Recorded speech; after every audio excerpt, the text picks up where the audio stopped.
Bonjour à tous. Alors aujourd'hui une petite vidéo, on va aborder le thème de la self-défense pour vous dire un petit peu ce que je pense de cette discipline dans sa forme générale.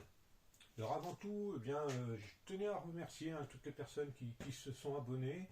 Je vois que les petites vidéos qui sont faites eh bien, plaisent donc, dans l'ensemble, donc c'est plutôt pas mal. Donc bien, je vous demande, si vous le souhaitez, eh bien, de partager cette chaîne avec vos connaissances, avec vos amis, avec la famille, pour que eh bien, les petites vidéos que je fais, les avis que je partage, puissent éventuellement être connus par d'autres. Donc aujourd'hui, on va parler de la self-défense. Alors pourquoi de la self-défense? C'est parce que eh bien, tout le monde se revendique plus ou moins d'avoir la self-défense la mieux adaptée à la rue, la self-défense la plus réaliste.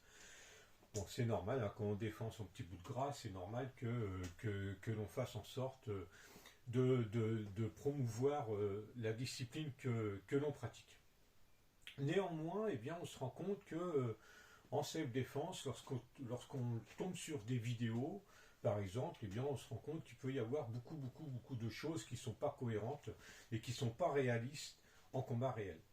Et je pense qu'il y a une problématique à ça, c'est le fait que beaucoup des personnes qui ont une approche de la self-défense, ils ont une approche moi, me correspond pas.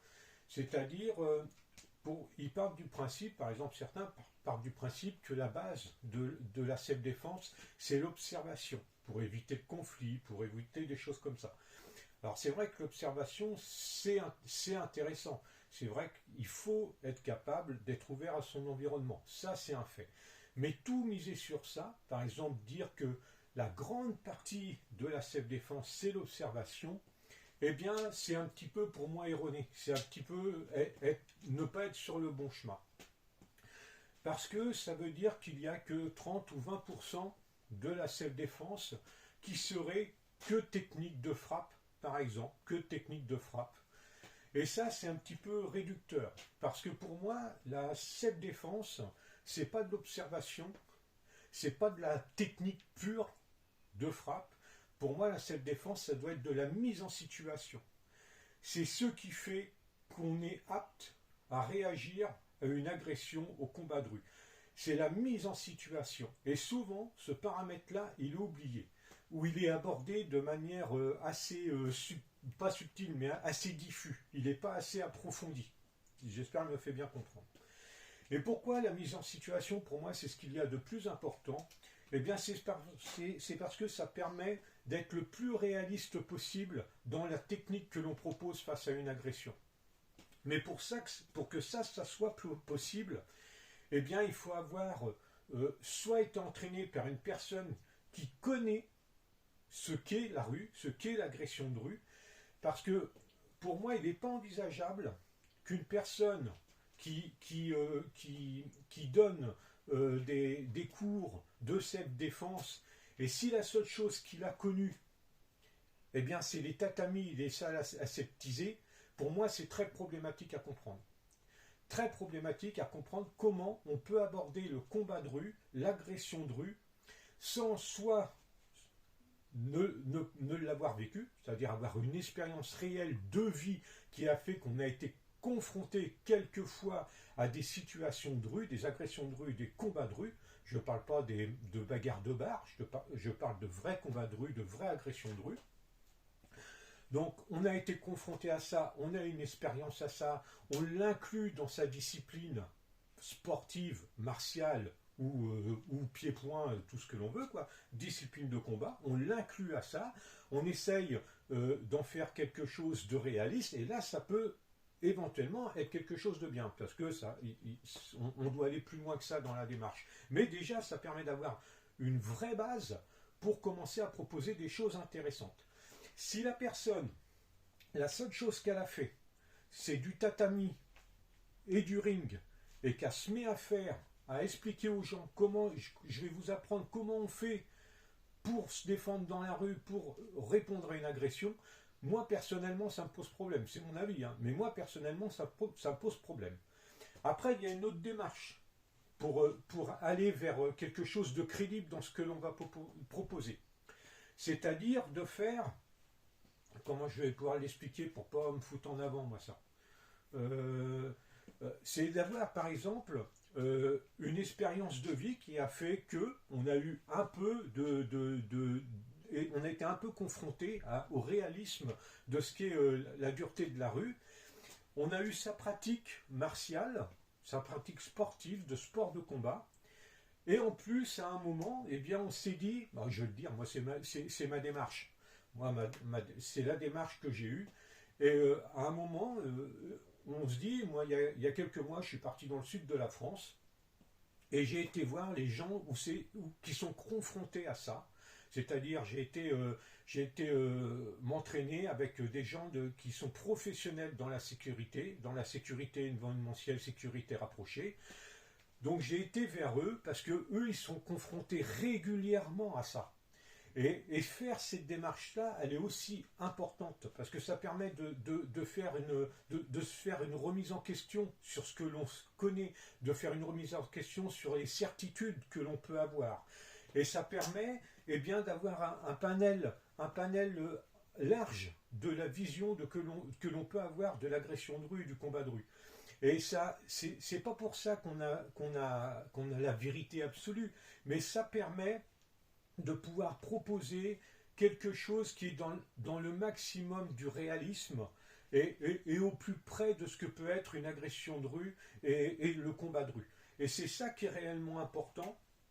Et c'est pour ça que la mise en situation en self-défense, moi, elle me paraît primordiale. Je peux donner un exemple concret, un exemple vécu. C'est pas moi le protagoniste, mais je l'ai vu, donc c'est un vrai exemple. Simple, supermarché, des caisses bondées, de la queue à toutes les caisses, un homme qui est avec je suppose, sa femme, c'était une femme qui était avec, le chariot, tout le monde est serré, tout le monde est bondé, ça ne peut pas bouger. Là, il y a quelqu'un qui est pressé, un autre homme qui est pressé, il vient avec son chariot, il se fout devant, il essaye de griller la place au bonhomme. Le bonhomme lui dit qu'il est en train de lui expliquer, mais en fait, c'est pas comme ça que ça doit se faire, qu'il va retourner derrière. Et celui qui a voulu prendre la place, eh bien, il est tout de suite monté en pression, Et puis, ça a fini, en l'espace de 10-15 secondes, ça a fini qu'il a envoyé une grosse tarte en pleine tête. Et ça, c'est un fait concret. Et sur ce fait concret-là, eh bien, là, on peut travailler. On peut travailler dans un cas typique d'agression qui s'est passé réellement et essayer de comprendre le mécanisme de pourquoi c'est arrivé. Et pourquoi l'autre, il n'a pas eu le temps de voir. Parce qu'il ne connaît pas les signes. Et quand on connaît un petit peu la tension qu'il peut y avoir quand on est face à quelqu'un d'énervé, eh bien, la personne qui a pris la taloche dans la tête, eh bien, elle serait rendue compte que le mec, en très peu de temps, il est devenu hyper tendu, par moments les poings fermés, par moments les mains tendues, un petit regard fuyant, et quand il a eu le regard fuyant, il s'est retourné, il a mis la taloche. Et ça, eh bien, c'est typique de ce que l'on doit faire en self-défense. Reproduire des faits réels. Et c'est ça la self-défense. La self-défense, c'est pas j'observe, et puis je m'entraîne un peu pour pouvoir frapper ou des choses comme ça.